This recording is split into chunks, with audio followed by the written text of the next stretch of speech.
Okay, today is Declutter Day.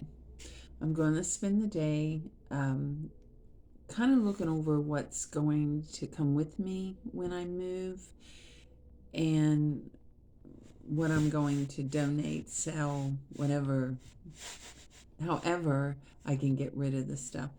And when you've already thought you have decluttered and you've pared down, when you get ready to move, you realize you still have a lot of stuff.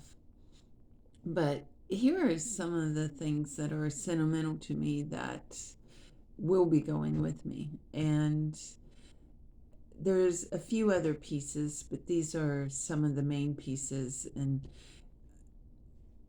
I look for things that are sentimental but practical.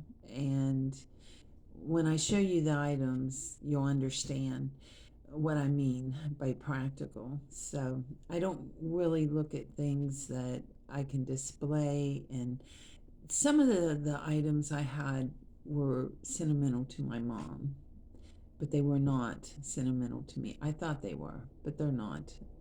As easy as it was to get rid of them, then obviously it was not. But some of the things that is going to is going with me are sentimental, and one of them is this rolling pin. And I love this thing. My mom years ago told me how to take care of it. Um, and she actually learned by mistake because she had two of them, but one had a crack in it. But she said, you never soak a rolling pin, you wipe it clean, but you never soak it in water. A wooden one, like this is. And the reason it's sentimental is I can remember as a child growing up and my mom making a lot of pies with it. Every holiday, well, major holiday, every Thanksgiving and Christmas and Easter, my mom would make pies. And she would roll out the pie dough. And I can remember as a kid watching her roll out those pie doughs. So, but the thing of it is, it's not just displayed, it's used. Because I do bake. I don't bake a lot, but when I bake, I use this. And every time I bake, I think of my mom. But it's something that's practical. It's sentimental, but it's practical. And it'll get passed down to my daughter because she likes to bake. And so right now she's living with me. Um, so we both use this. She likes to make sugar cookies, so she uses this to roll out. But I stress to her almost every time, don't soak it in water. Another thing that I'm taking with me, and it's something small, but again, it was my mother's. She had two of them, and one went to my sister, and one went to myself. And it's the only thing I own. It's a paring knife, and it's Old Hickory brand. And this sucker is probably about 50 years old. And I don't think it's ever been sharpened. Every once in a while, I will put grease on it or oil it and stuff like that. But it's the only paring knife I have. I had other paring knives, but this was the only one I used. So I got rid of the other paring knives when I did declutter. So that was one thing that was that I had a collection of, but why have them if I only used one? But this is sentimental because my mom would carry this when she went out to the garden. She would carry this to the garden, and she would use it to stab the vegetables, and then she would put the vegetables in um, her little bowl that she carried with her out to the garden, and she would cut off tomatoes and Um, she would, potatoes. This knife has peeled over the years because we had this huge potato bin throughout the winter.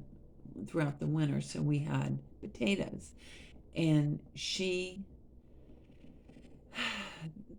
this paring knife and the other, thousands of potatoes, because 2 3 times a week we would have something with potatoes in it, and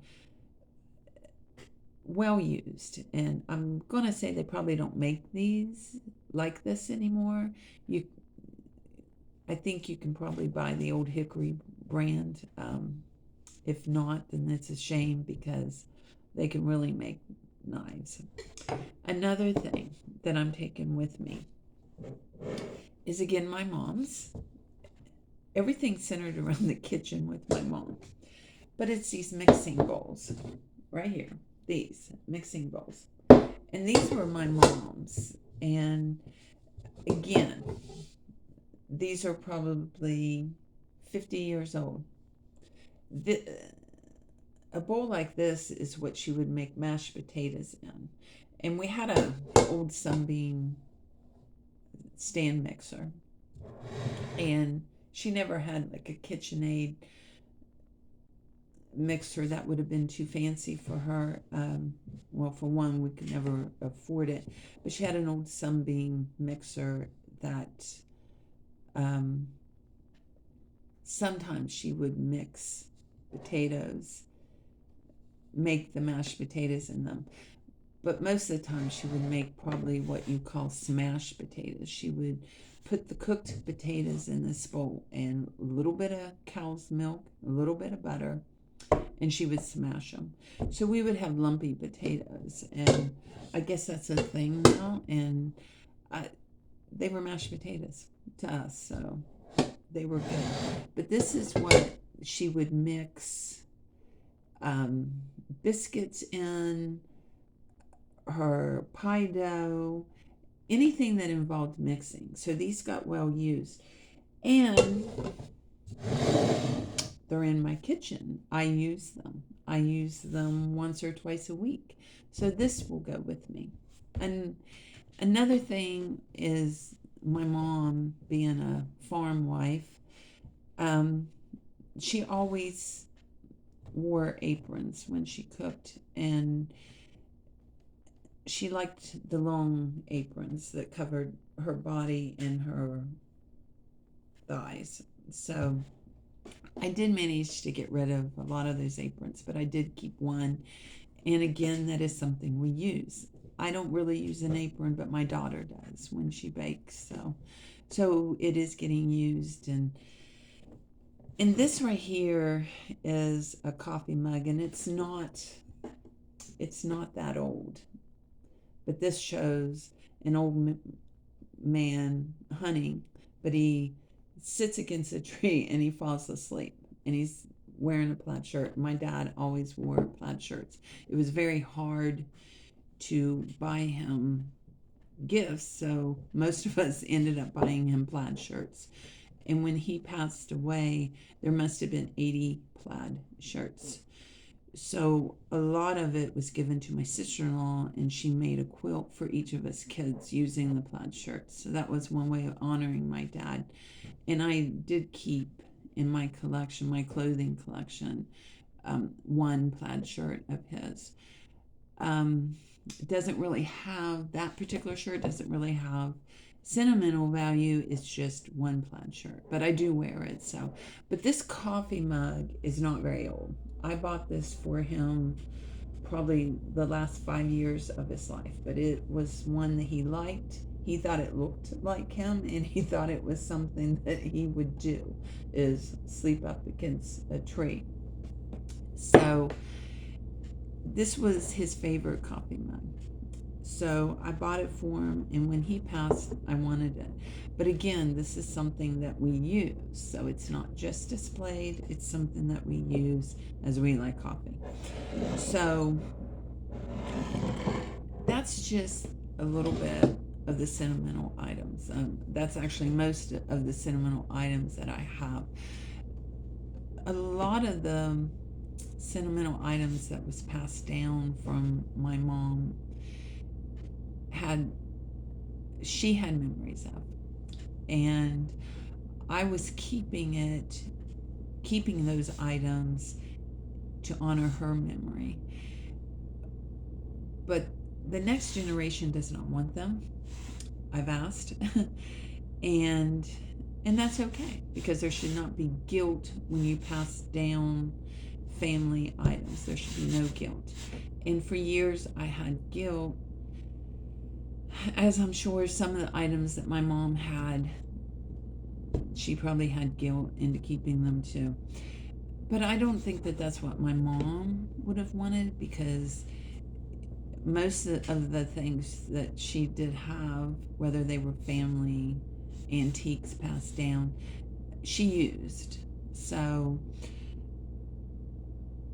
and she was, for all intents and purposes, she was a minimalist. She didn't have a lot of stuff around. She had a few items that were displayed, her dust collectors.